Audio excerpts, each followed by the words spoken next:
आपली संस्कृती, आपले संस्कार सदा राहू दे आपल्या सोबत. भारताच्या महान ग्रंथांचे आणि काव्यांचे संपूर्ण संकलन. सबस्क्राइब करा तिलक.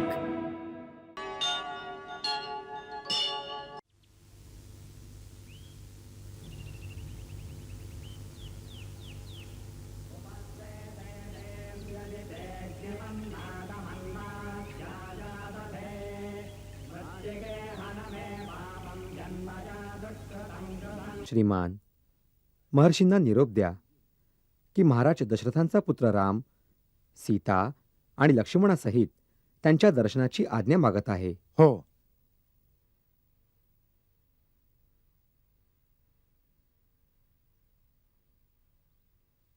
अहम ब्रह्मास्मी. गुरुदेव, श्रीराम, लक्ष्मण, देवी सीतेसहित आपल्या दर्शनाची आज्ञा मागत आहेत. राम आले. आज किती शुभ दिवस आहे. आम्ही स्वयं त्यांचं स्वागत करू.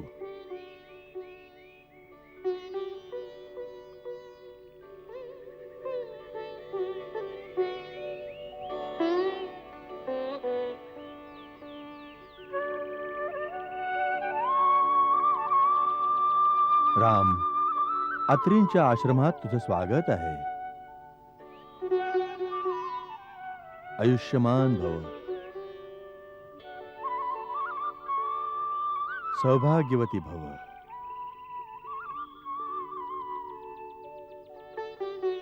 कल्याण हो. यावं.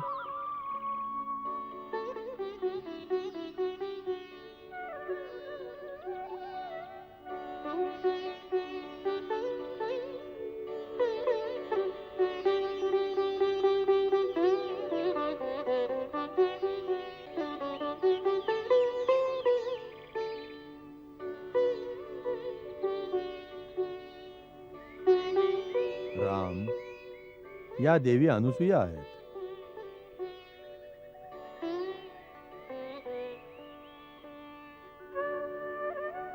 महादेवी, मी दशरथ पुत्र राम, आपला अनुज लक्ष्मण आणि भार्या जनक कुमारी सीतासहित आपल्या श्रीचरणी प्रणाम करत आहे.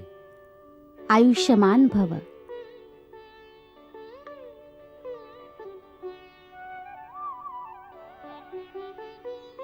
अखंड सौभाग्यवती भव. देवी, सीतेला आपल्या खोलीत घेऊन जा. त्यांचा सत्कार कर. तिथेच त्यांना विश्रांती घेऊ दे. सीते, विश्ववंदनीय महासती अनुसयांच्या दर्शनासाठी देवता पण वाट बघतात. ह्या त्याच परमतपस्विनी आहेत ज्यांनी एकेकाळी, जेव्हा 10 वर्षापर्यंत पाऊस न झाल्या कारणाने इथली धरती तप्त होत होती, तेव्हा आपल्या घोर तपश्चर्येने गंगेला प्रसन्न केलं आणि तिच्या एका प्रवाहाला इथे चित्रकूटापर्यंत घेऊन आल्या, जी पवित्र मंदाकिनी नावाने प्रसिद्ध झाली. या व्यतिरिक्त यांनी कित्येक वेळा सहज, अगदी सहजपणे मोठमोठ्या देवतांनाही पराजित केलंय. एका सतीच्या दर्शनाने पुण्य मिळतच असतं, परंतु महासतीच्या दर्शनाने तर लोक परलोक दोन्ही तरून जातात. जा, त्यांच्या श्रीचरणांशी बसून जीवनाचं सत्व मिळव. तू माझं खूप कौतुक करतोस रामा, परंतु तू तर जाणतोसच की हे सगळं केवळ पतिचरणाच्या एकनिष्ठ सेवेचंच फळ आहे. आणखी मला काही माहित नाही. बाकी सगळं देव जाणतात. चल सीते.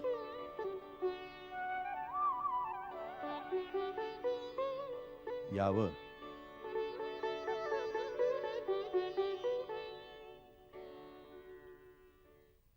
आसन ग्रहण करा.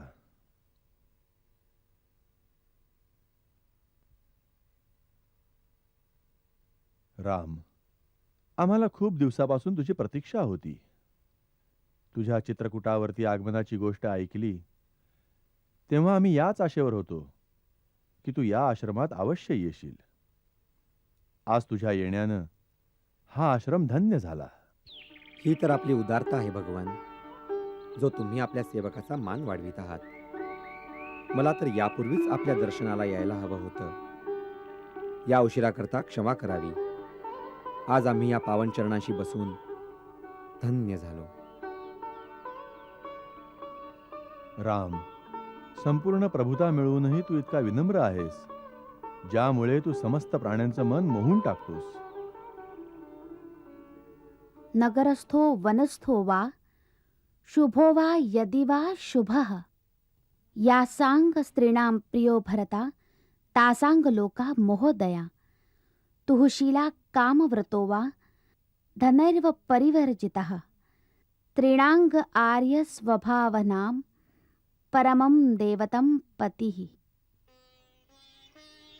पुत्री, आपला स्वामीच स्त्रीचं आराध्य दैवत असतं. तो राजमहालात राहत असो किंवा झोपडीत, तो भाग्य विहित असो किंवा धनवान का असेना, उत्तम स्वभावाच्या स्त्रियांकरता तो सर्वश्रेष्ठ देवते समान आहे.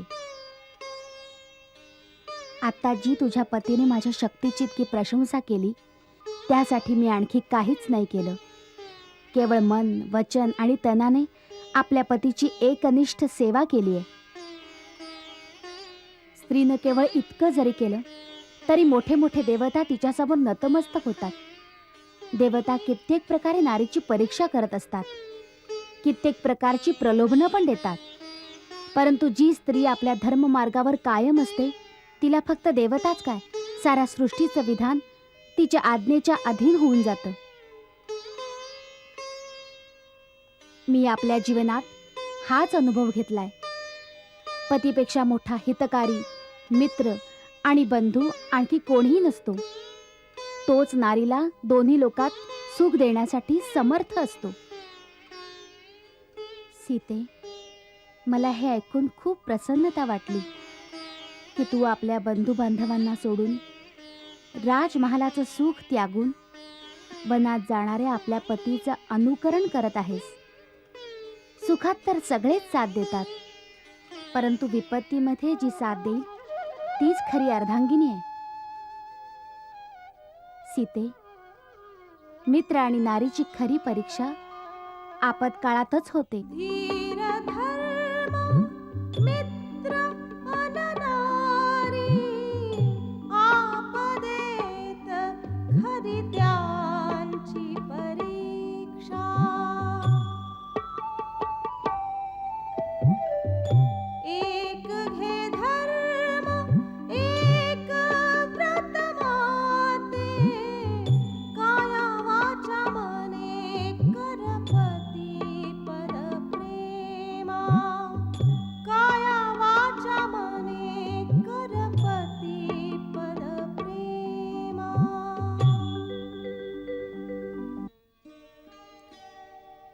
माता, माझ्या मातेने पण विवाहाच्या वेळी ही शिकवण दिली होती. माझ्या पूज्य सासूबाईंनी वनात जाण्यापूर्वी हाच उपदेश दिला होता.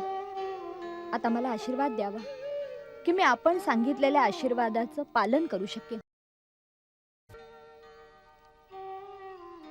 सीते, मी आपल्या दिव्य दृष्टीने बघत आहे की येणाऱ्या काळात स्त्रियांना तुझं नामस्मरण केल्यानेच पतिव्रत पालन करण्याचं बळ प्राप्त होईल. यामुळे मला अपार संतोष होत आहे. मी आपली प्रसन्नता कशी व्यक्त करू? आपल्या अनोख्या वचनाने स्त्री आदर्शाची शिकवण देऊनच आपण मला धन्य केले. पूज्य माताश्री, आपला आशीर्वादच मला अमूल्य ठेवा आहे. सीते, या भेटीच्या आठवणीत मी तुला काही उपहार देऊ इच्छिते.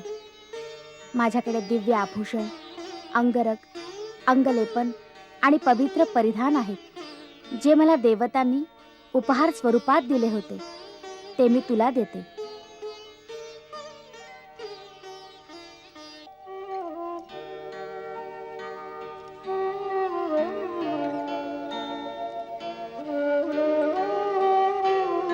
ही वस्त्र आभूषण मी तुला देत आहे, जे धारण केल्याने तुझे पती पण प्रसन्न होतील. हा सगळा देवताने दिलेला उपहार आहे. सौभाग्यवती स्त्रीने आपल्या पतीच्या समोर सदा सुंदरच दिसलं पाहिजे. त्यामुळे पतीचं मन प्रसन्न होतं आणि स्त्रीला त्याचा विशेष स्नेह मिळतो. ही वस्त्र, ही आभूषणं कधीही मलिन नाही होणार. ह्या अंगराग आणि अनुलेपनाचा प्रयोग केल्याने तू सर्वदा युवतीच दिसू शकशील. सीते, ही वस्त्र आणि आभूषणं माझ्यासमोर धारण कर, ज्यामुळे या दिव्य परिधानात तुला बघून मलाही सुख मिळेल. हो सीते, हे सगळं तुझ्यासाठीच आहे. तू हे धारण कर. जशी आज्ञा. या इथून जे पुढे वन आहे, राक्षसांच्या उत्पाताच्या कारणाने त्या तपस्वी आणि मुनींना कोणतीच सुरक्षा राहिलेली नाही. ते पूर्ण नरभक्षी आहेत. जे तपस्वी आणि ब्रह्मचारी अपवित्र किंवा असावधान असतात, त्यांना ते लोक मारून खाऊन टाकतात. तुझ्या राज्याच्या सीमेवर ऋषींना अभय प्रदान करणं तुझं कर्तव्य आहे. मी आपल्याला विश्वास देतो महर्षी, की आपल्या वनवासाच्या समस्त अवधीमध्ये या दंडकारण्यात चारी बाजूंना जागोजागी बनलेल्या समस्त ऋषी आश्रमांमध्ये एका प्रहरीसारखा फिरत राहीन. त्यामुळे ते आश्रम सदाकरता त्या राक्षसांच्या भयापासून मुक्त होतील. आता आपण मला मार्गदर्शन करावं की मी कुठे कुठे जाऊ आणि कोणत्या मार्गाने जाऊ. राम, सगळ्यात आधी तू शरभंग ऋषींच्या आश्रमात जा. ते बराच काळ तुझी प्रतीक्षा करत आहेत. त्यांच्याकडे फार कमी वेळ शिल्लक आहे, म्हणून तू पहिल्यांदा त्यांचे दर्शन घे. पण जरा सावधानतेने जा. या मार्गात विराध नावाचा एक नरभक्षक राक्षस फिरत असतो. तो तुला शरभंगाच्या आश्रमाच्या आधी किंवा त्याच्या पुढे गेल्यावर सापडेल. आपण चिंता करू नका मुनीनाथ, मी आपला आशय समजलो. या दंडकारण्याला राक्षसांच्या भयापासून सदाकरता निष्कंटक करीन, यासाठी मला आशीर्वाद द्या. माझा आशीर्वाद सदा तुझ्या सोबत राहील.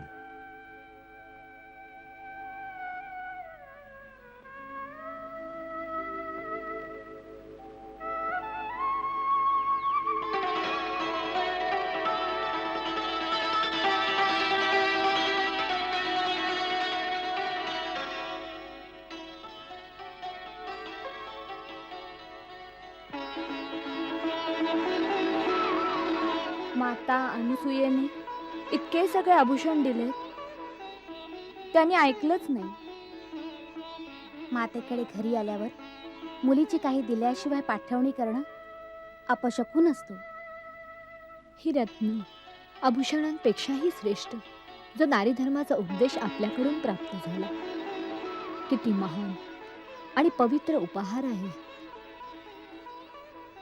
सदा सुखी राहा मुली.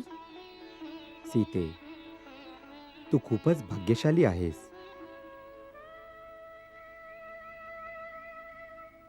आता आपणच माझं मार्गदर्शन करा की मी कुठे कुठे जाऊ आणि कोणत्या मार्गाने जाऊ. राम, सगळ्यात आधी तू शरभंग ऋषींच्या आश्रमात जा. ते बराच काळ तुझी प्रतीक्षा करीत आहेत. त्यांच्याकडे वेळ फार कमी आहे, म्हणून तू पहिल्यांदा त्यांचं दर्शन घे.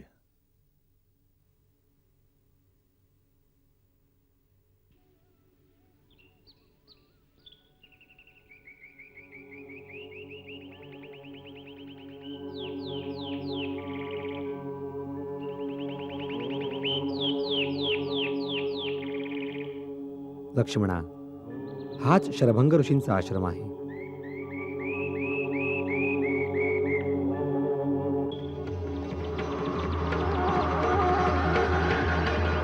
दादा, ते बघा काय आहे ते.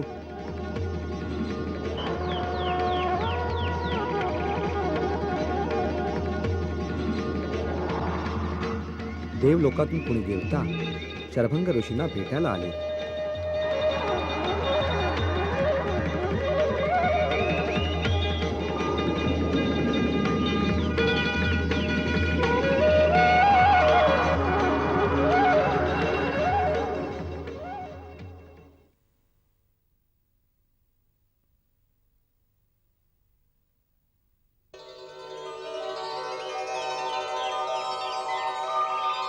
प्रणाम महर्षी.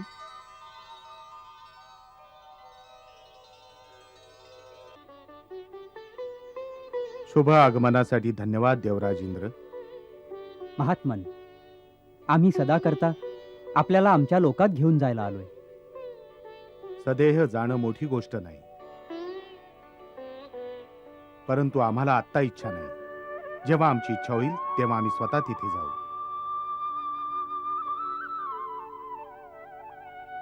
का मुनिराज? ही प्रतिष्ठा तर कोणा भाग्यवंताला मिळते. परंतु यामुळे प्रकृतीच्या नियमांचं उल्लंघन होतं. देवराज, मानवी देहात कुठल्या जीवाचं दुसऱ्या लोकात जाणं प्रकृतीच्या विरुद्ध आहे.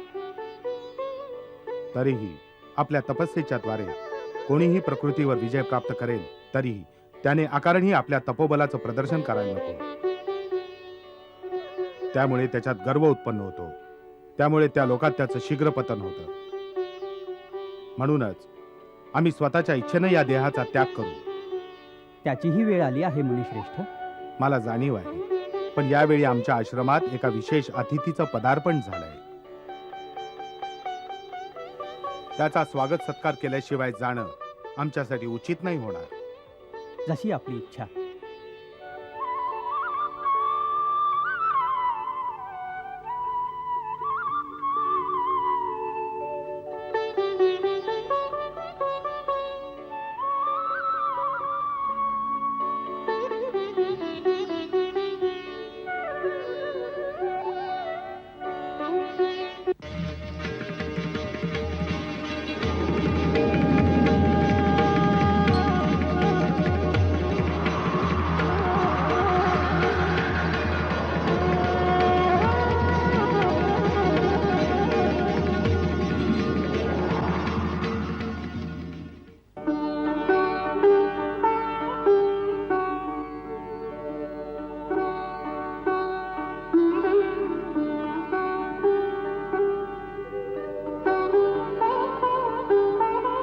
आयुष्यमान भव. सौभाग्यवती भव. कल्याण भव.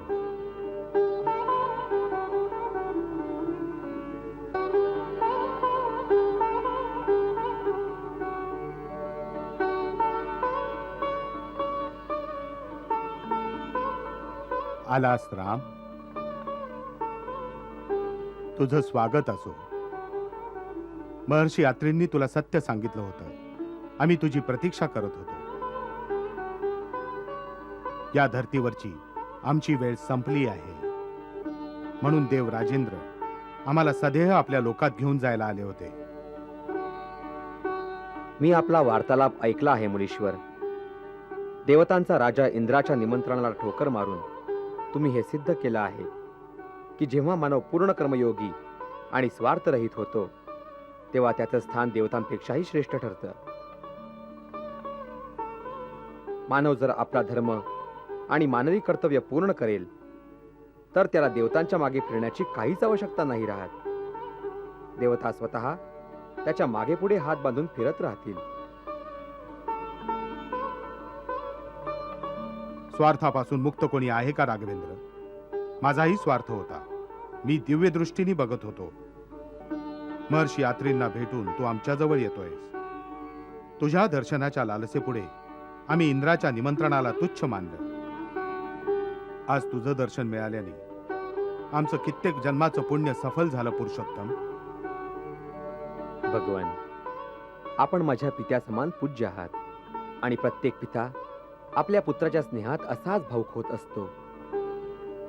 हे राम, ज्याप्रमाणे एखाद्या सद्गृहस्थाच्या द्वारी कोणी साधू आला तर त्याला काही दान देणं हे सद्गृहस्थाचा धर्म असतो, त्याचप्रमाणे एखाद्या साधूच्या द्वारी जर कोणी सद्गृहस्थ आला तर त्याला आशीर्वाद, आत्मज्ञानाचं शिक्षण देणं साधूचा धर्म असतो.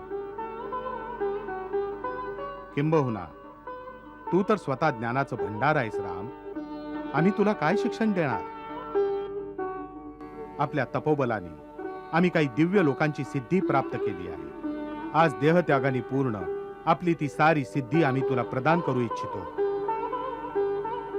त्याचा स्वीकार कर राम. महामुनी, या तुमच्या अनुग्रहाचा मी सदैव ऋणी असेन, पण माझ्या दृष्टीने आपण दिलेल्या या दिव्य सिद्धी ग्रहण करणे उचित ठरणार नाही. असं का म्हणतोयस राम? कारण मी असं समजतो की जे लोक कोणी साधू महात्म्याकडे त्यांच्या तपोबलाने प्राप्त केलेल्या शक्तीने आपली दुःख मिटवण्यासाठी किंवा महात्म्याकडे सुख आणि संपत्ती मागण्यासाठी जातात, ते त्या निर्लज्ज चोराप्रमाणे असतात, जो दुसऱ्याच्या कमाईवर डोळा ठेवून असतो. जर तो स्वाभिमानी पुरुष असेल तर त्याने आपल्या परिश्रमाने कमाई केली पाहिजे. मला केवळ हा आशीर्वाद द्या की आपल्याप्रमाणे मी सुद्धा आपल्या कर्माच्या जोरावर ती शक्ती, ते ज्ञान, तो निस्वार्थी भाव प्राप्त करेन, जो मानवाला देवांपेक्षा श्रेष्ठ ठरवतो. मला माझ्याच कर्माच्या बळावर ते सारं प्राप्त करू द्या.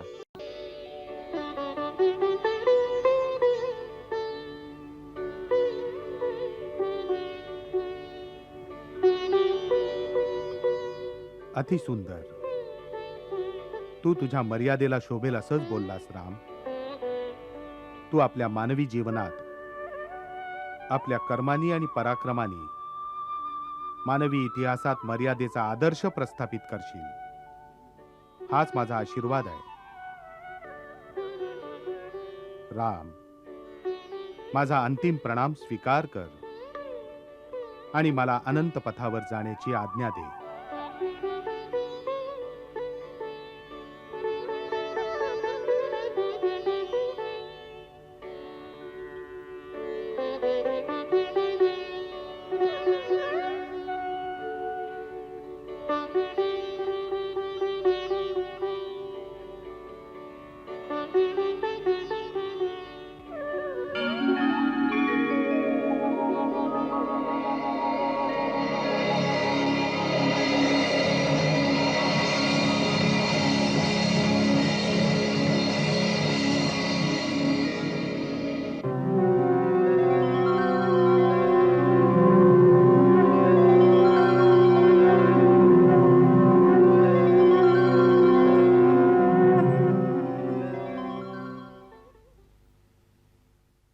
हे काय झालं दादा?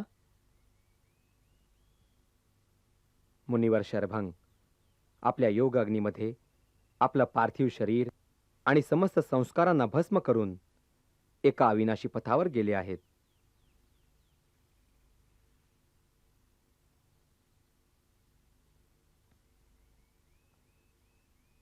ओम.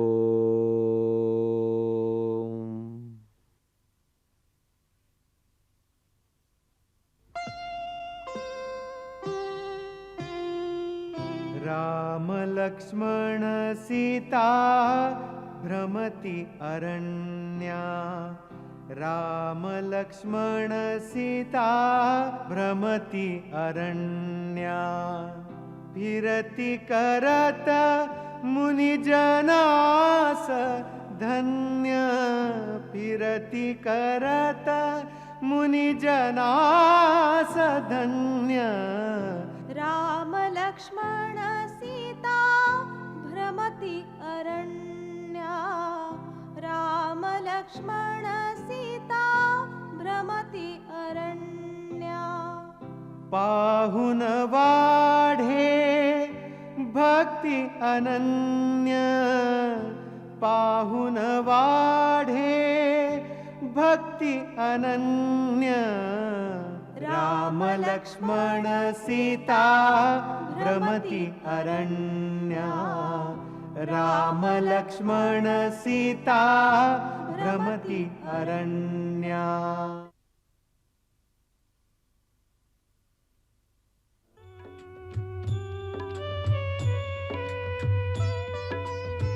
भरत राज सेवेसी लागे.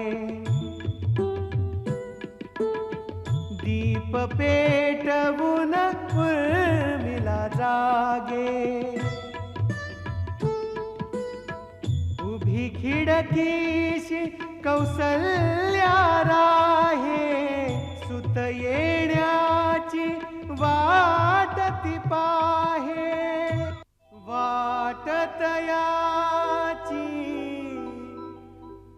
बघता बघता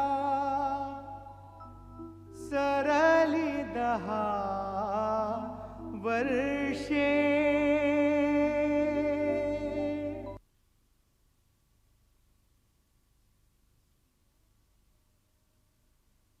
शुष्क नजर जीवनही सुने, श्वेत केश झाले.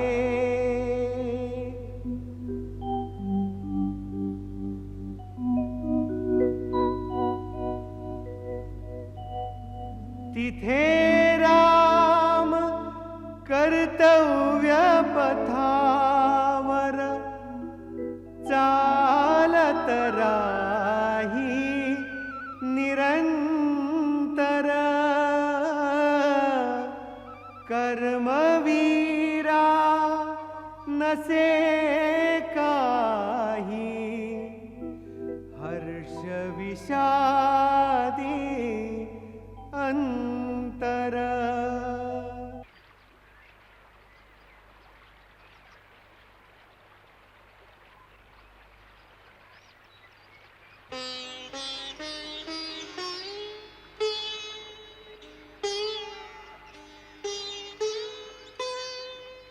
घे सीते,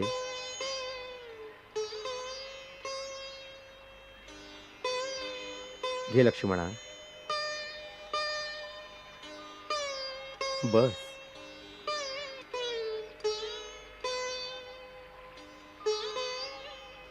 खा सीते.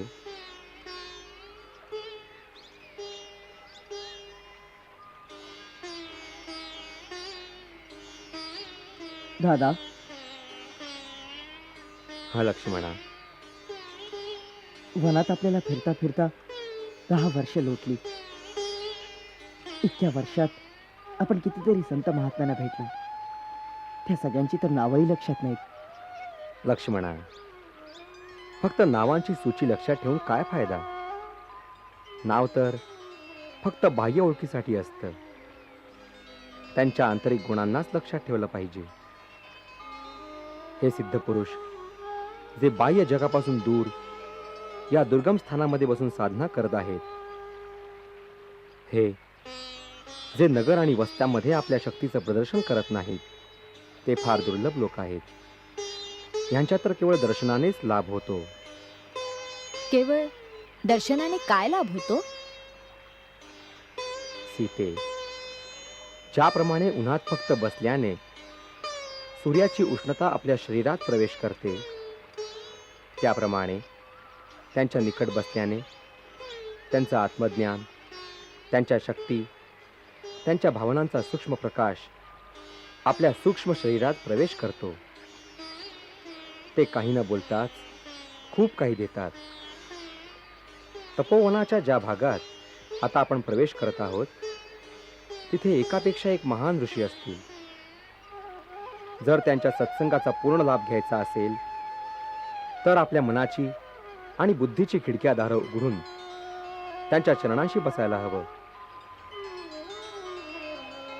जर त्यांच्याकडे जाऊन विनम्रतेने एका भिक्षुकाप्रमाणे मनाची झोळी पसरून चुपचाप बसलात तर आपल्या साधनेद्वारे प्राप्त केलेल्या ज्ञानाची अनमोल रत्न ते तुझ्या जोळीत सहजपणे घालत राहतील.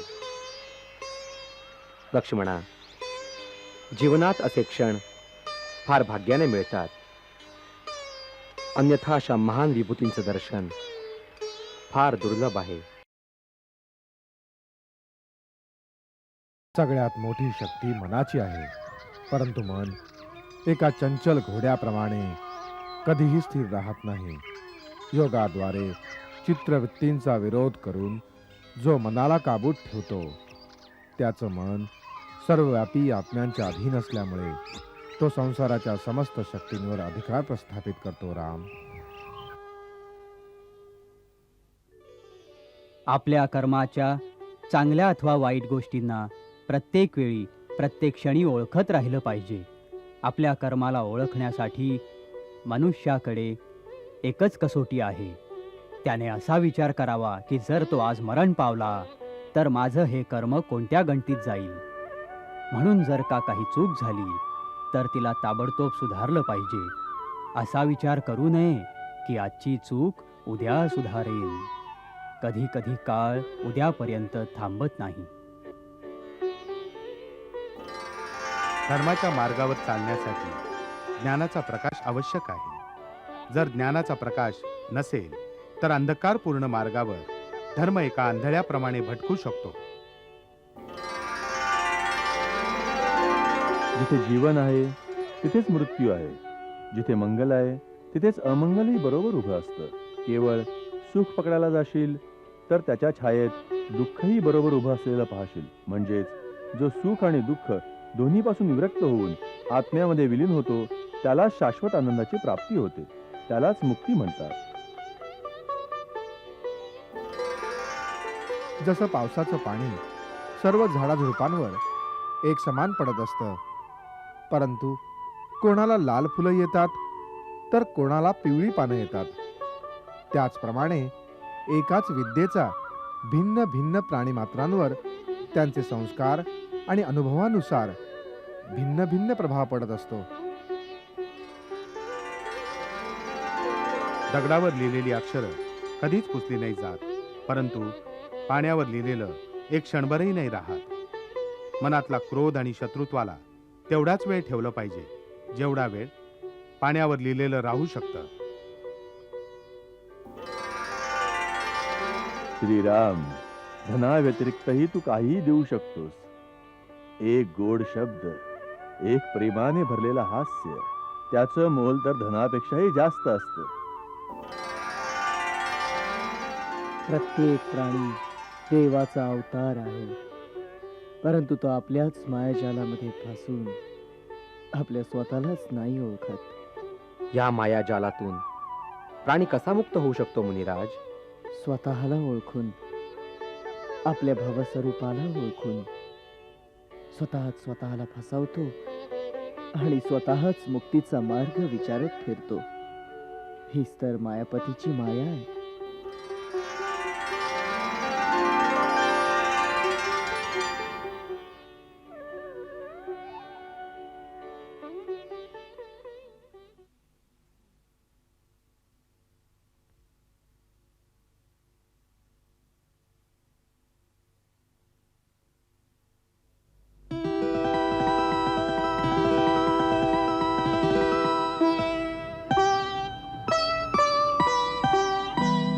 सुतीक्ष्ण मुनींची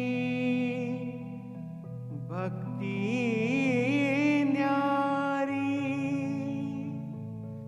सन्मुखनाथ तरी नयन न उघडी.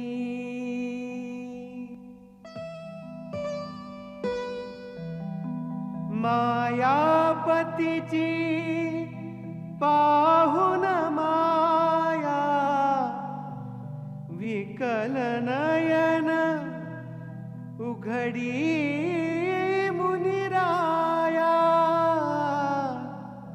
अद्भुत योगायोग असे हा, तृषार्ताशी ये पाणी स्वतः. अद्भुत योगायोग असे हा, तृषार्ताशी ये पाणी स्वतः. मुनिवर सुतीक्ष्ण, मी दशरथ पुत्र राम आपल्याला प्रणाम करतो.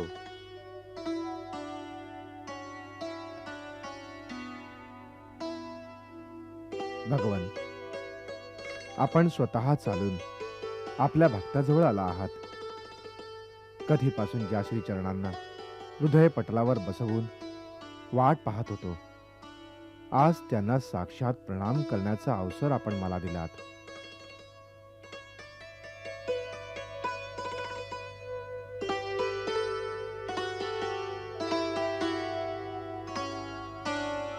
महात्मन, मी तर मनुष्य मात्र आहे. मला देवता म्हणून वंदू नका. राम, ऋग्वेदामध्ये सांगितलंय, एकम सत्य विप्रा कौदन वदंती. सत्य एक आहे, परंतु ज्ञानी लोक त्यांना विभिन्न नावांनी पुकारत असतात. अर्थात ईश्वरच सत्य आहे, तो विभिन्न रूपांमध्ये प्रकट होत असतो. या अनेकतेतील एकात्मतेमुळेच जर मला तुमचं तेच रूप पण दिसलं असेल जे भगवान विष्णू किंवा शंकराचं आहे, तर त्यात आश्चर्य काय आहे? म्हणूनच मी तुम्हाला वंदन करतो. आपण त्या अवस्थेत पोहोचला आहात जिथे तुम्हाला प्राणीमात्रात देवाचंच रूप दिसत आहे, म्हणून तुम्ही असं म्हणत आहात. पण ह्यावेळी मी आपल्या कर्तव्याचं मार्गदर्शन आणि आपला आशीर्वाद घेण्याच्या आकांक्षेने आपल्या श्रीचरणांपाशी आलो आहे. ठीक आहे, आपल्याला ह्यावेळी मानवी लीला पार पाडायच्या असतील तर तसंच करूया. भगवान, आपण जे लक्ष्य निर्धारित केलं आहे ते कर्तव्य बऱ्याच वर्षांपासून निभावत आहात. आपल्या या कर्मरूपी यज्ञाच्या पूर्ण सफलतेसाठी माझे गुरुदेव भगवान अगस्तीच आपल्याला आशीर्वाद देऊ शकतील. आपण त्यांचं दर्शन घ्यावं. बऱ्याच वर्षापासून मनात इच्छा आहे की महर्षी अगस्तींचं दर्शन करू. आता आपणच कृपा करून त्यांच्यापर्यंत पोहोचण्याचा मार्ग दाखवाल तर आम्ही कृतार्थ होऊ. ठीक आहे.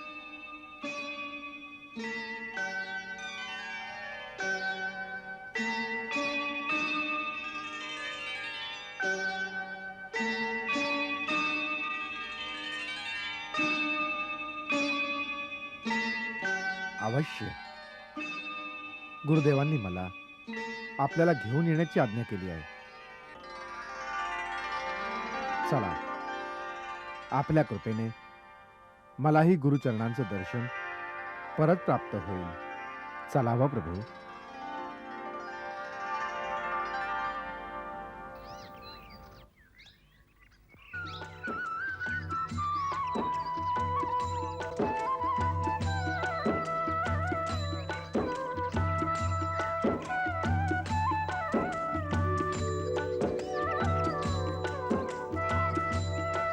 प्रभू, हाच गुरुदेवांचा आश्रम आहे.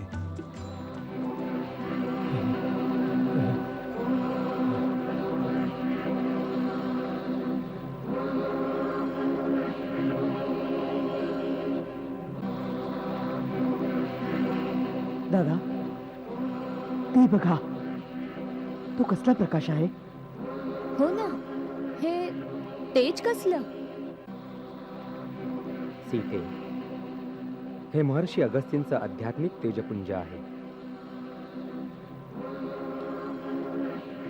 प्रत्येक प्राण्याची आध्यात्मिक उन्नती आणि शक्तीनुसारच त्याच्या शरीराच्या चारी बाजूंनी एक तेजपुंज आणि प्रकाशाचं क्षेत्र असतं. जितकी शक्ती जास्त असेल तेवढंच प्रकाशाचं बलही मोठं असतं. महर्षी अगस्ती आपला पराक्रम आणि आपल्या शक्तीने आपले आराध्य आणि गुरु भगवान शिवांच्याच समान आहे. एकदा देवांच्या कार्यात सहाय्यतेसाठी महर्षी अगस्तींनी पृथ्वीवरील 7ही समुद्र आपल्या ओंजळीत घेऊन प्राशन केले. भगवान अगस्ती, सगळे दानव समुद्रात लपले आहेत. इथून ते जेव्हा पाहिजे तेव्हा निघून देवलोकांवर आक्रमण करतात. जोपर्यंत त्यांचा संहार नाही होणार, देवलोक सुरक्षित नाही राहणार. जर आपण थोड्या वेळासाठी समुद्राचं पाणी नष्ट करू शकलात तर आम्ही त्या दानवांचा अवश्य नाश करू. आपणच हे करण्यासाठी समर्थ आहात. आम्ही आपल्याला शरण आलो आहोत. आमची सहाय्यता करा प्रभू. तथास्तु.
एकदा पर्वतश्रेष्ठ विंध्याचल आपल्या अहंकारात सूर्याचा मार्ग रोखण्यासाठी गेला.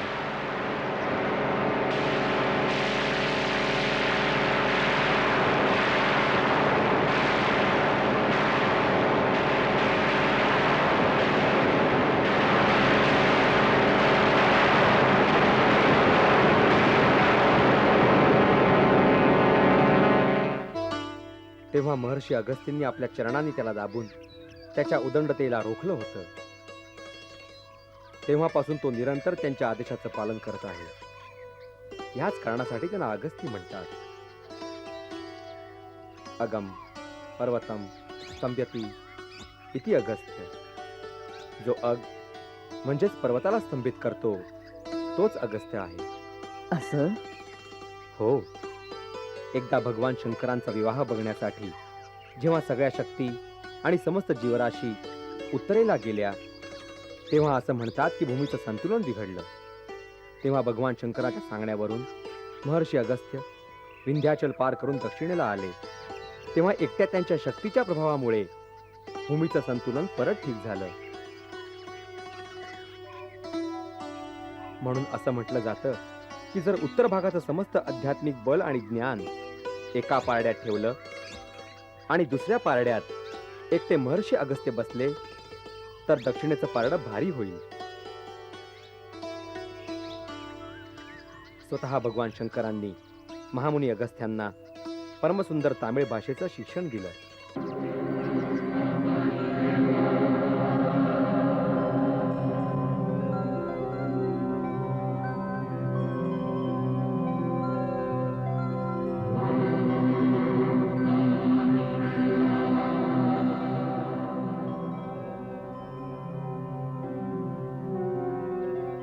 महामुनी अगस्त्यांनी आपल्या मेधाशक्तीच्या प्रयोगाने तामिळला व्याकरणबद्ध करून संसाराची श्रेष्ठ भाषा बनवली. ह्या संसाराला त्यांचं उत्तम देणं तामिळ भाषा आहे, ज्यामध्ये त्यांनी समस्त ज्ञान सामावलं आहे. अशा प्रकारे या भगवान अगस्त्यांनीच ब्रह्मलोकातून कावेरी नदीला कमंडलूत भरून आणलं होतं, जी आज समस्त प्राण्यांच्या उद्धारासाठी गंगे समानच वाहते. हे प्रभू, भगवान शंकरांनी मला ज्या देशात पाठवलं आहे तिथे आम्हाला गंगा आणि यमुनेसारख्या महान आणि पवित्र नदीची आवश्यकता आहे. आपला नेहमीच आपल्या भक्तांवर अनुग्रह असतो. म्हणूनच आमची प्रार्थना स्वीकार करा. तथास्तु महात्मा अगस्त. लोककल्याणासाठी तुम्ही जी प्रार्थना केली आहे तिचा आम्ही स्वीकार करतो. परमपवित्र आणि तिन्ही लोकांचं कल्याण करणारी कावेरी आम्ही तुला प्रदान करतो.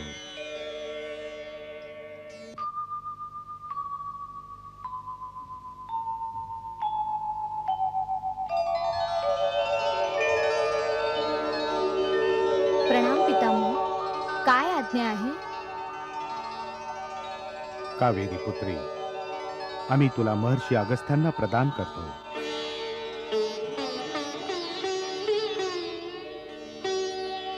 आपल्या उत्तम जलाने दक्षिणेला पवित्र आणि समृद्ध बनव.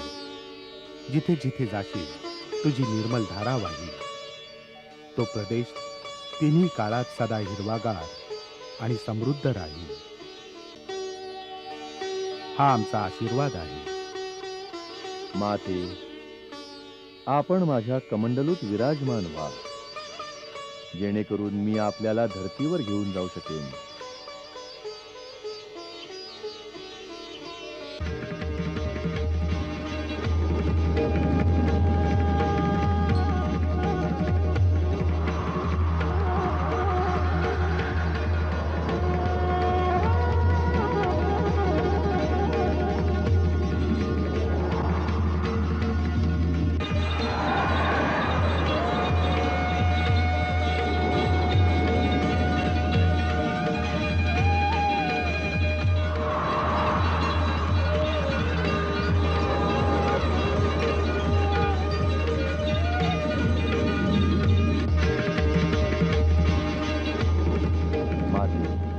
इथले समस्त प्राणी, जलचर, नभचर, भूचर समस्त जीव सदा आपली पूजा करतील आणि कोणत्याही भेदभावाशिवाय त्या सर्वांना आपला आशीर्वाद प्राप्त होवो.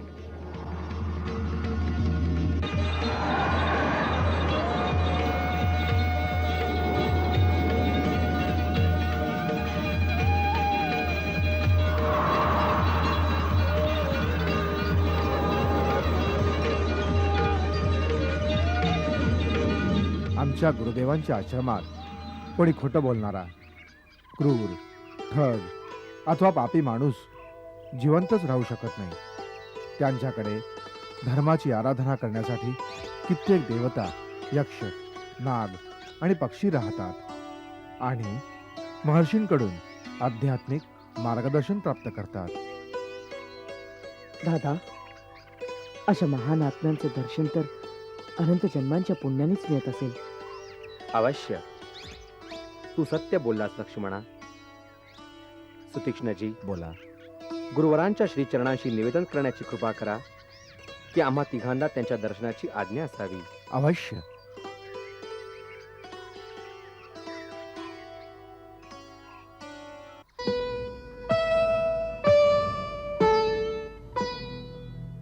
मुनी अगस्ती मुनी श्रेष्ठ महान धारिती शरीरी ज्ञान विज्ञान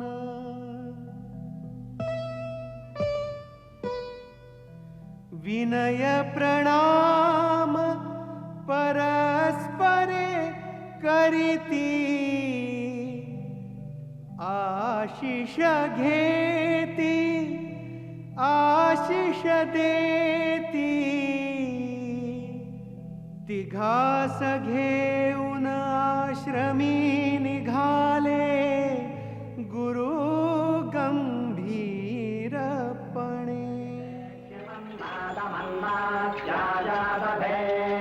मृत्तिके हनमे पापं जन्मजा दुष्कृतं कृतं मृत्तिके ब्रह्मदत्तादिशास्यवेदाभिमन्त्रिता.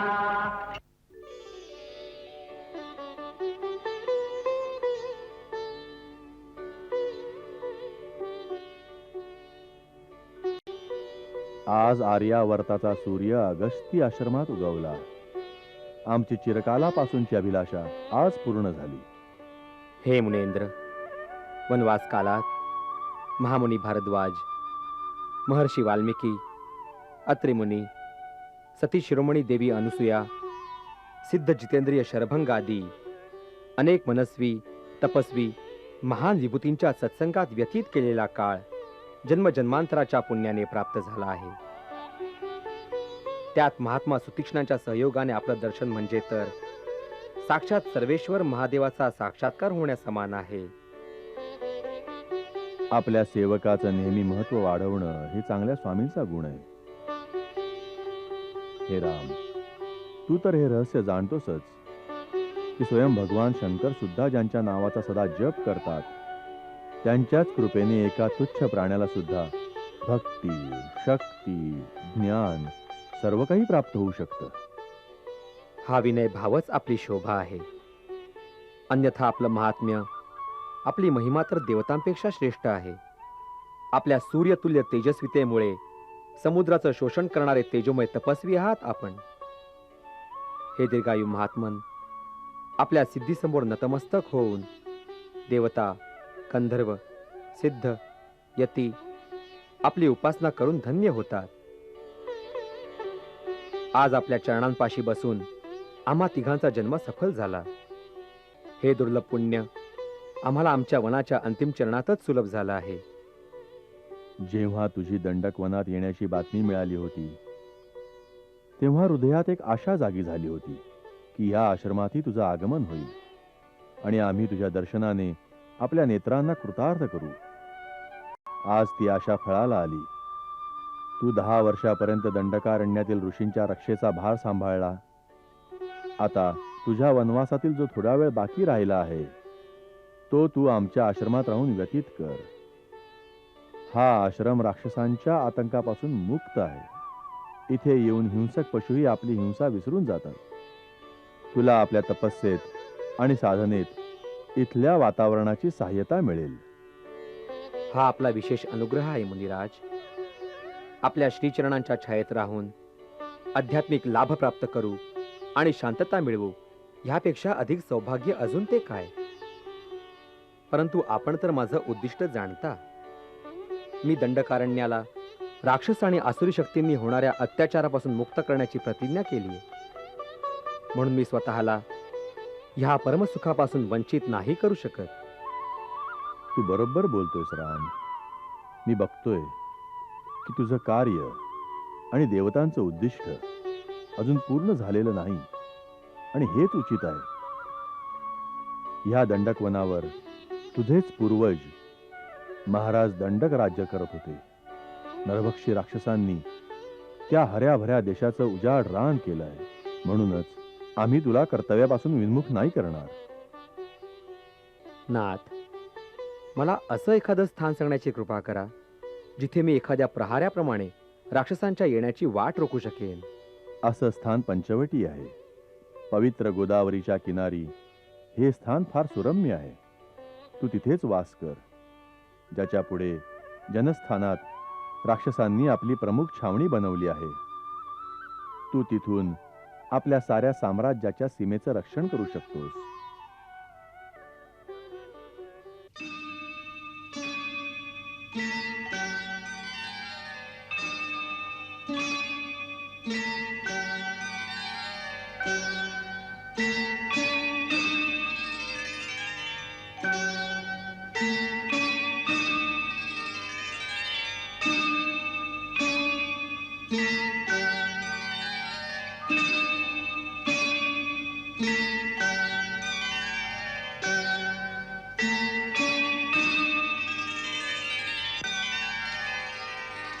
राम, मी दिव्य दृष्टीने बघत आहे की येणाऱ्या दिवसात तुला आपल्या कर्तव्यपूर्तीसाठी फार परिश्रम घ्यावे लागतील. बरीच संकटे येतील तुझ्या मार्गात.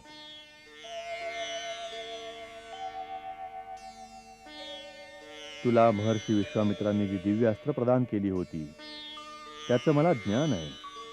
परंतु माझ्याकडेही जी अस्त्र आहेत तुला त्यांची पण आवश्यकता वाटेल. म्हणून मी तुला सगळं देऊ इच्छितो. माझ्याबरोबर चल.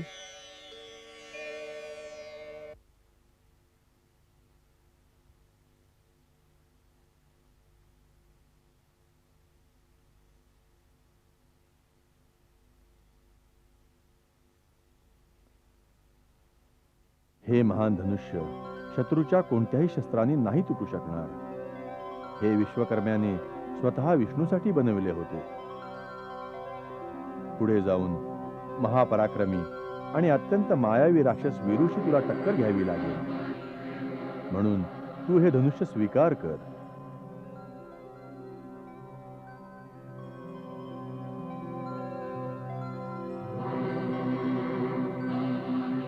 हे 2 दिव्य भाते आहेत जे मला इंद्राकडून प्राप्त झाले आहेत. हे अक्षय आहेत. ह्यातील बाणाची निर्मिती कधीच संपत नाही. हे 4 बाण शत्रूंचा नाश करून विलीन होतात आणि आपल्या भात्यात पुन्हा प्रकट होतात. हे तुम्हा दोघांसाठी आहे. यांचा स्वीकार करावा.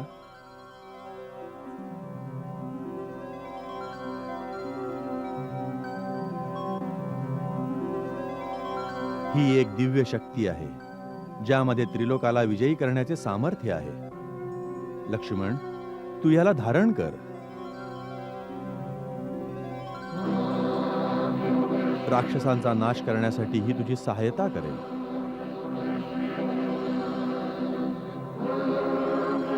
राम, हा तो बाण आहे ज्यामुळे शंकराने मेरू पर्वतावर बनवलेल्या महान धनुष्यावर अनुसंधान करून कृपासुराचा वध केला होता. हा अद्भुत बाण मी तुला देतोय. ह्याचा स्वीकार करावा.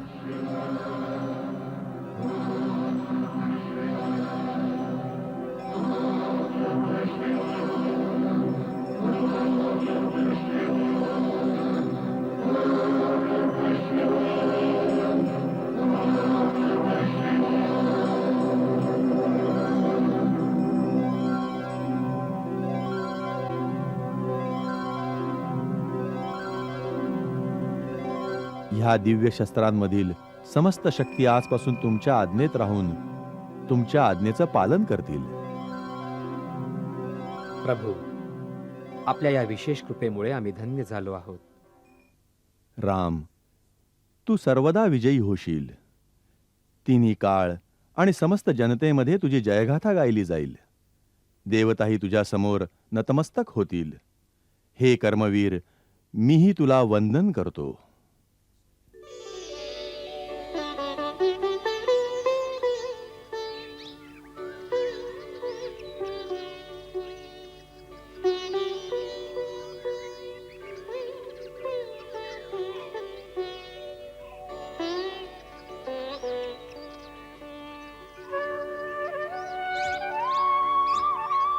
दादा, नदीच्या पाण्याचा आवाज ऐकू येतोय. असं वाटतंय गोदावरी जवळ आलोय. हो लक्ष्मणा, इथेच पंचवटी असेल.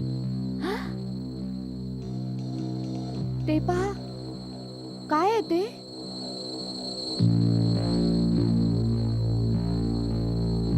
खूप मोठं गिधाड असावं, जसा गिधाडांचा राजा असावा. इतकं मोठं गिधाडनं आजपर्यंत बघितलं ना ऐकलं. मला तर वाटतं कोणी मायावी राक्षस आहे. दादा, मला आज्ञा करा. मी माझ्या एकाच बाणात याला यमलोकाला पाठवतो. जरा धीर धर लक्ष्मणा. तुला चित्रकूटावरची भविष्यवाणी आठवत नाही? जोपर्यंत शत्रू किंवा मित्राची पूर्ण खात्री होत नाही, तोपर्यंत केवळ अशंकेने प्रेरित होऊन कोणावरही वार करू नये, नाहीतर मागून पश्चाताप करावा लागेल.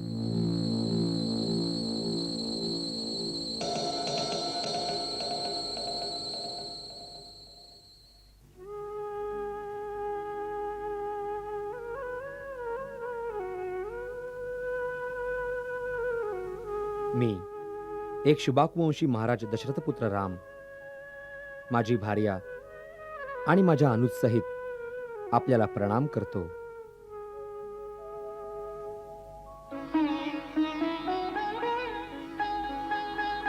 हे महापक्षी, मी आपला परिचय जाणण्याच्या इच्छेने आपल्या समोर आलो आहे. आपण कोण आहात आणि कोणत्या चांगल्या कुळात आपण जन्म घेतला आहे, हे जर तुम्हाला योग्य वाटलं तर आम्हाला सांगण्याची कृपा करा. वत्सराम, तू माझ्या स्वर्गवासी मित्राचं दशरथाचं नाव घेऊन मला हर्षभरित केलं आहेस. महापराक्रमी महाराज दशरथांशी माझी मैत्री देवासुर संग्रामांच्या वेळेस झाली होती, जेव्हा त्यांनी संभ्राशिवाचा संहार केला होता. त्या दिवशी त्यांनी मला जवळ घेऊन असं म्हटलं होतं की जटायू, तू मला माझ्या प्राणाइतकाच प्रिय आहेस. तू त्यांचा पुत्र आहेस, तसाच माझाही पुत्र आहेस. रघुनंदन, महर्षी कश्यपांना 2 पुत्र झाले होते, गरुड आणि अरुण. गरुड श्री विष्णूंच्या सेवेमध्ये गेला आणि अरुण सूर्यदेवांच्या सेवेत लीन झाला. मी त्याच अरुणचा पुत्र आहे. आम्ही दोघं भाऊ आहोत. माझे मोठे भाऊ संपत्ती गिधाडांचे राजा आहेत. माझं नाव जटायू आहे. तुम्ही लोक पंचवटीत पर्णकुटी बांधून राहा. मी त्याच्या जवळपासच एखाद्या प्रहरीसारखा राहून तुमची रक्षा करत राहीन. पक्षीराज, आज किती भाग्यशाली दिवस आहे. आपल्याला भेटून जसे मला माझे पिता पुन्हा भेटले. आता मी स्वतःला परत सनाथ आणि सुरक्षित अनुभव करत आहे.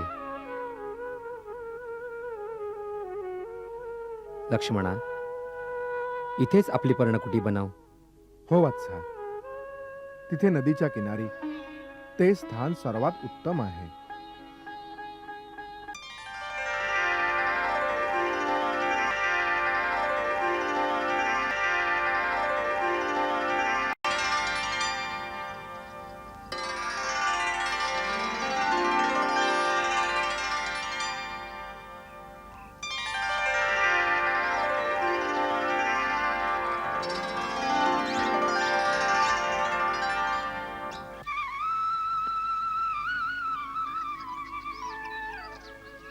वा लक्ष्मणा, वा.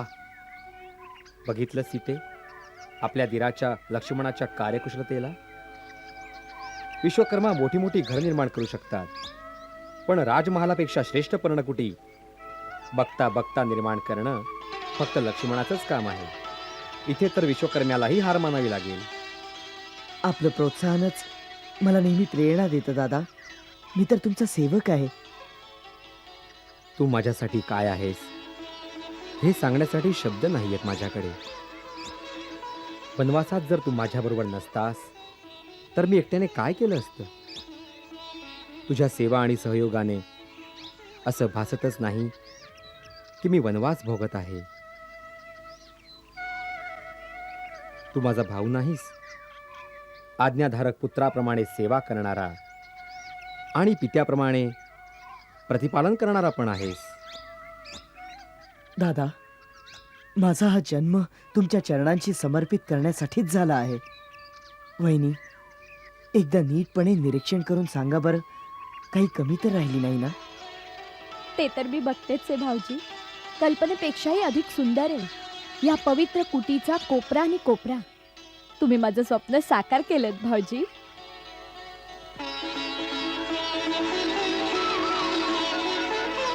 दादा, तुम्ही अगदी योग्य स्थानावर बसला आहात. हे स्थान मी आपल्यासाठीच बनवलेलं आहे, आपल्या संध्यावंदनासाठी, आणि त्याबरोबर फुलंही ठेवलेली आहेत. कसं आहे दादा? अतिउत्तम लक्ष्मणा. ह्या वटवृक्षाखाली किती शांती आहे. मग स्वामी, या शांती भवनात आपण आपल्या वनवासाचा बाकी काळ का नाही घालवत?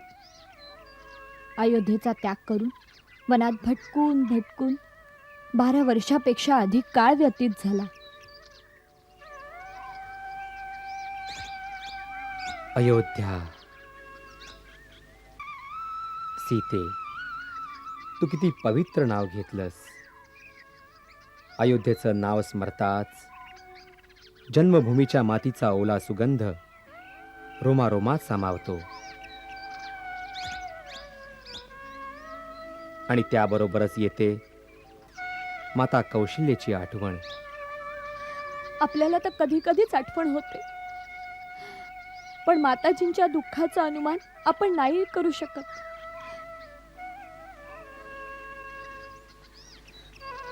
धर्म, धीर, संयम सर्व काही आपल्या आत सामावून मुलाचा वनवास पूर्ण होण्याचा एक एक दिवस मोजून कशा प्रकारे आपले दिवस ते घालवत असेल. सीते, जेव्हा कधी एकांतात बसतो तेव्हा माता कौसल्याचा आवाज माझ्या कानात सतत घुमत असतो. त्याचप्रमाणे जशी ती मला लहानपणी बोलवत असे, राम, लवकर ये बाळा, जेवण वाढलं आहे.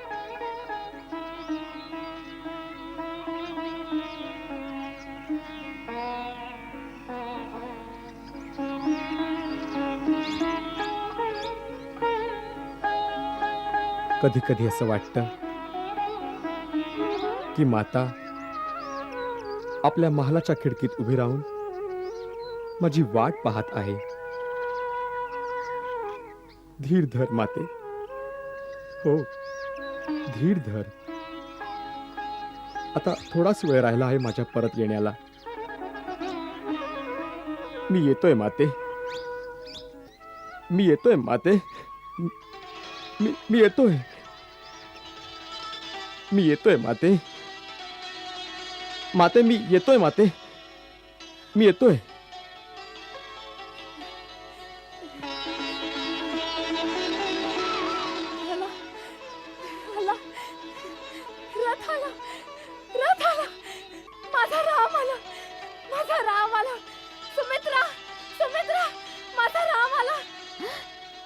ताई, रथ आला, रथ आला, माझा माझा राम आला, माझी सीता पण आली.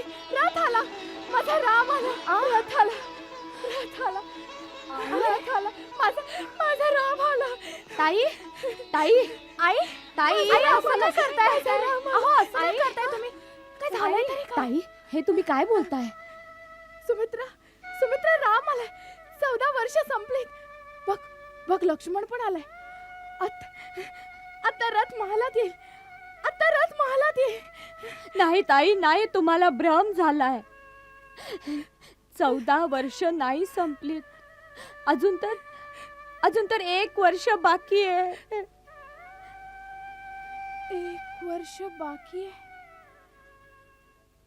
ते केव्हा संपेल? ताई, जिथे 13 वर्ष धीर धरला तिथे आता का धीर सोडताय? जिथे 13 वर्ष घालवली तसं हे वर्ष पण जाईल ताई.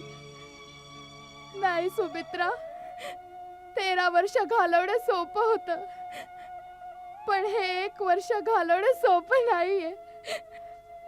आता धीर नाही धरवत सुमित्रा, नाही धरवत आता.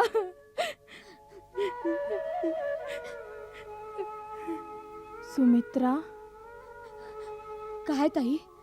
जर काळाची गती थांबली आणि हे वर्ष पण नाही गेलं तर काय करणार? नाही ताई, हे वर्ष पण जाईल. हे वर्ष पण जाईल ताई. पण जाईल ना? हो ताई, अवश्य जाईल. चल ताई, आज चल. हं? चल. सुमित्रा, काय ताई? यावेळेस राम कुठे असेल ग?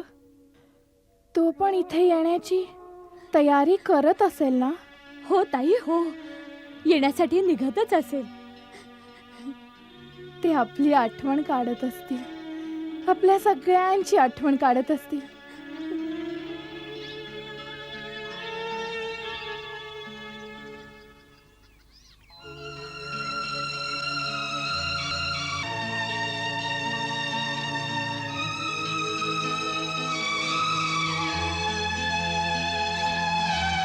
दादा, एक हीन भावना मला नेहमी स्वतःला लज्जित करते. असं काय झालं तात? दादा, आपल्यासारख्या निर्विकार, शांताकार, शीतल छायेत माझा प्रत्येक क्षण व्यतीत होतो. तरी पण माझा स्वभाव एवढा रागीट का आहे? आपल्यापेक्षा वेगळा का आहे माझा स्वभाव दादा? लक्ष्मणा, तू शहाळ्या समान आहेस. वरून कठोर, परंतु आतून फक्त मधुरच मधुर. बस असाच आहेस तू.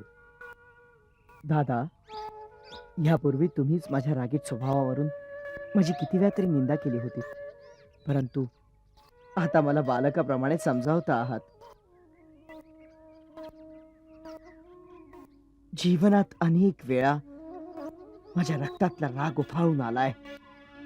त्या सगळ्याचं काही ना काही उचित कारण मी सिद्ध करू शकतो, परंतु एक क्रोध, एका आवेशासाठी मी स्वतःला कधीच माफ करू शकणार नाही.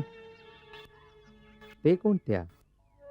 देवासारख्या भरत दादावर संशय, त्यांच्या प्रती दुर्भावना, त्यांच्यावर शस्त्रप्रहारासाठी तयार झालो मी. या गोष्टीला मी आपल्या मनातून कधीच काढू शकत नाही.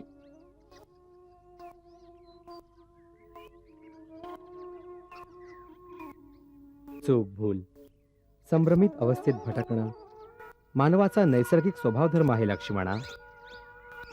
दादा, तुमच्याकडून कधीच कुठली चूक का होत नाही? तुझी ही भावना आपल्या मोठ्या भावाबद्दल असणाऱ्या निस्सीम श्रद्धेमुळे आहे. त्याच आवेशात त्यावेळेस पण तुझ्या मनात भरताबद्दल संशय निर्माण झाला होता. लक्ष्मणा, वास्तविक तू भावना प्रधान आहेस. मग काय, भाऊक असणं वाईट आहे दादा? नाही, भावूक असणं तर खूप सुंदर गोष्ट आहे. भावना रहित माणूस एका हिंसक पशुप्रमाणे असतो. परंतु जर भावनेवर ज्ञानाचा अंकुश नसेल तर भावनेच्या आवेशात कित्येक वेळा चूक घडू शकते. परंतु जो तुमच्याप्रमाणे ज्ञानी नसेल तो आपल्या चुकीचं प्रायश्चित्त कसं करेल? आपली चूक कशी सुधारेल? पश्चातापाने. तुझ्या मनाची पश्चातापाची भावना आहे ना, त्यानेच प्रायश्चित्त झालं असं समज. परंतु भरत दादानेही मला मनापासून माफ केलं असेल वहिनी.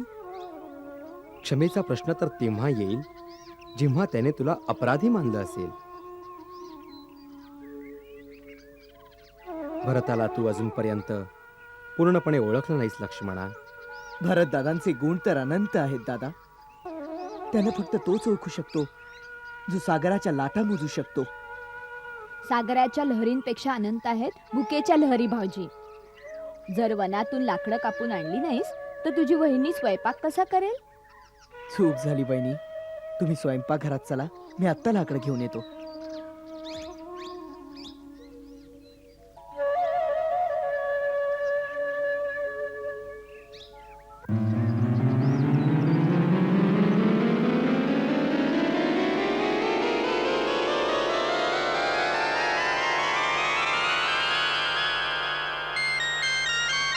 शूरपणखा व्याकुळ झाली, हरपले चित्त आणि चैन, रामरूप बघूनिया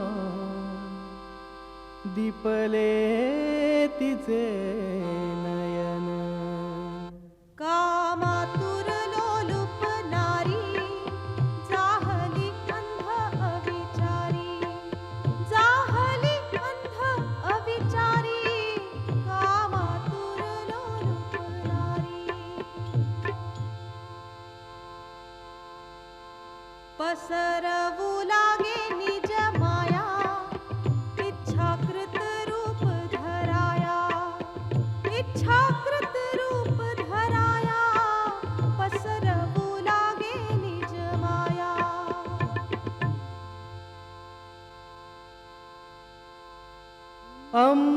अंबरातुनी भूवरी लागला काम बाण, पेटून उठे कामाग्नी, न राहिले अवधान.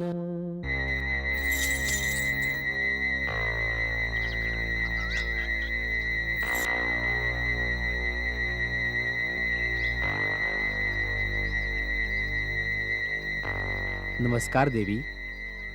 आपला परिचय? तसं पृथ्वीच्या पुरुषाला परिचयाची काय आवश्यकता? तू पृथ्वीचा परम तेजस्वी सूर्यपुरुष आहेस आणि मी त्रिलोक सुंदरी नारी. हे त्रिलोक सुंदरी, मी आपली काय सेवा करू शकतो? मी तीन लोकात फिरून आले, पण मला अनुरूप सुंदर साजेसा असा वीरपुरुष आजच भेटला. या पृथ्वीवर ना तुझ्यासारखा कोणी पुरुष आहे ना माझ्यासारखी स्त्री. विधात्याने आपल्या दोघांना एकमेकांसाठीच बनवलंय, म्हणून पतिभाव ठेवून मी तुझ्याकडे आलीये. मी इच्छेनुसार रूप धारण करणारी राक्षस कुळातली राजकुमारी शूर्पणखा आहे. माझं नाव कामवल्ली पण आहे. राजकुमारी शूर्पणखा? हो, लंकेश्वर त्रिलोकपती रावणाचं नाव तर तुम्ही ऐकलंच असेल. मी ऋषी पुलसीची पौत्र, महात्मा विश्वाची पुत्र, महाराज महाबली विश्वविजयी तेजस्वी रावण माझा भाऊ आहे. महाबली कुंभकर्ण आणि विभीषण पण माझे भाऊ आहेत. या विशाल जनकस्थानावर ज्यांचा पूर्ण अधिकार आहे ते पराक्रमी योद्धा खर आणि दूषण पण माझे भाऊ आहेत. देवतांचे कोषाध्यक्ष कुबेर पण माझे भाऊ आहेत. प्रसन्नता वाटली परिचय ऐकून. परंतु तुझा परिचय नाही मिळाला. तपस्वीच्या वेशात जटा धारण करून आणि धनुष्य बाणाने सुशोभित तू साधू पण दिसतोस आणि योद्धा पण. वास्तविक तू आहेस कोण? देवी, देवता समान पराक्रमी आणि परमधर्मात्मा महाराज दशरथांचं नाव तर ऐकलंच असेल. मी त्याच अयोध्या नरेश दशरथांचा पुत्र राम. राम? रामाकडून कुठल्या कामाची अपेक्षा करून या असुर सुंदरीचे कोमलचरण या कुटीपर्यंत आले? प्रथम दर्शनीच माझं मन तुझ्याकडे आकर्षित झालंय. तुझ्या रूप यौवनाने मी आकर्षित होऊन तुझ्याकडे खेचले गेले. पतीची भावना ठेवून प्रेम अर्पण करायला आलीये. मला आपल्या भार्येच्या रूपात स्वीकार कर. या पृथ्वीवर तुझ्यासारखा पुरुष नाही आणि माझ्यासारखी स्त्री. आपला संयोग अजोड असेल. आदरणीय असुरबाले, हे भद्रे, काय तू माझी परीक्षा घ्यायला आली आहेस? नाही वीरपुरुषा, मी आत्मसमर्पण करायला आली. तुझ्या सुंदर साजेशा रूपाने मला आपल्या स्वप्नांचा स्वर्ग मिळालाय. माझ्याशी गांधर्व विवाह कर.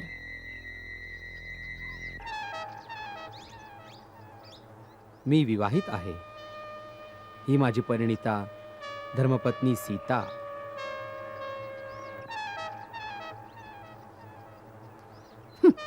काय ठेवले या सुक्या सडसडीत कटपुतळ्या शूद्र मानवी स्त्रीमध्ये? हिला तर मी आत्ताच खाऊन टाकेन. त्यानंतर तू दंडकारण्याचा राजा बन आणि मी तुझी प्राणप्रिय राणी. हा, आणि जर तुला हिची दया येत असेल तर ही पण पडून राहील आपली दासी बनून. आमच्या वंश प्रदेशात एक नाही अनेक विवाह करू शकतात. परंतु मी एक पत्नीव्रत घेतलंय आणि तुझ्यासारखी स्त्री सवतीला कशी बरं सहन करेल?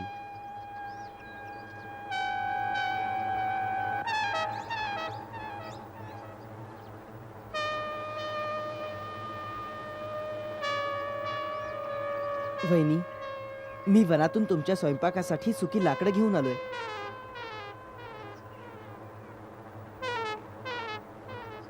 हा कोण आहे तुझ्यासारखाच सुंदर आणि सालस? हा माझा छोटा भाऊ लक्ष्मण आहे. एकटा आहे? हो, वनात तरी एकटाच आहे. मग ठीक आहे, मी याच्यासमोर विवाहाचा प्रस्ताव मांडते. तू स्वच्छंदी विचार करणारी स्त्री आहेस. तुला मनमानी करण्यापासून कोण थांबवणार? प्रयत्न करून बघ.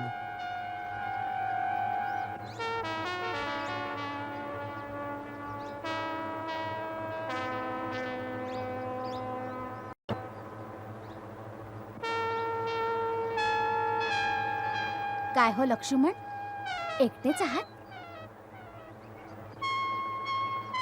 सांगा, तुम्हाला कोणती समस्या आहे? कष्ट नाही, मी तुझ्या सुखाचा आणि आनंदाचा प्रस्ताव घेऊन आली.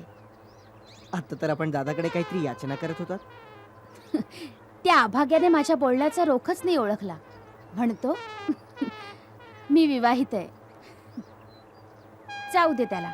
मी सर्व गुणांनी तुझ्या योग्य आहे आणि तू माझ्या योग्य आहेस. माझा परिणय प्रस्ताव स्वीकार कर. भद्रे, स्वामींना सोडून सेवकाकडे का बरं येतेस? काय तुझ्या दृष्टीने स्वामी आणि सेवकात काहीच फरक नाही? हे गजगामिनी, कुठे तू स्वामिनी बनण्याचं स्वप्न बघत होतीस? मी तर आपल्या मोठ्या भावाचा श्री रामचंद्रांचा दास आहे. माझी सहचारिणी बनून दादा वहिनींची सेवा करता करता थकून जाशील. राणी बनता बनता दासी का होऊ इच्छितेस तू? जा, तिथे जाऊन आपल्या मनोकामनीची याचना कर. मी इथे याचना करायला नाही आले. तुम्ही दोघं भाऊ माझ्या प्रेम प्रस्तावाला धुडकावताय केवळ एका शूद्र स्त्रीसाठी. हिचं तर मी नामोनिशाण मिटवून टाकेन. तुझ्या समोर हिला मी आत्ता खाऊन टाकते.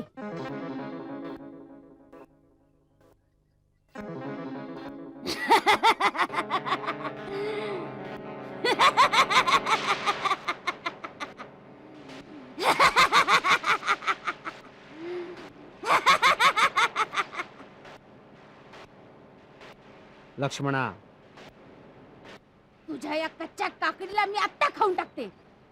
तेव्हाच तू माझ्याशी विवाह करशील.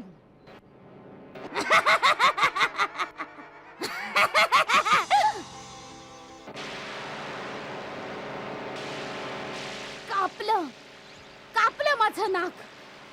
ह्या दंडकारण्यात जर तुम्हा दोघांची चिता नाही रचली तर माझं नाव शूर्पणखा नाही. मी रावणाची बहीण नाही आणि खरदूषण माझे भाऊ नाहीत.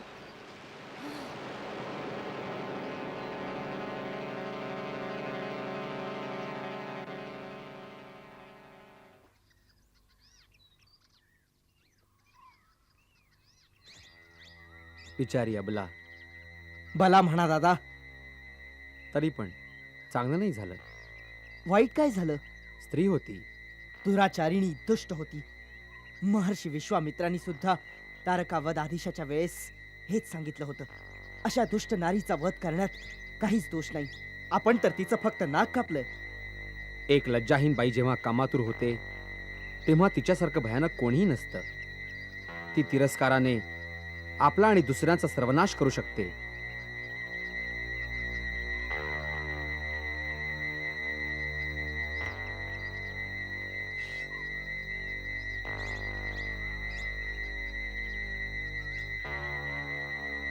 शूर्पणखा याचा बदला घ्यायला नक्की येणार.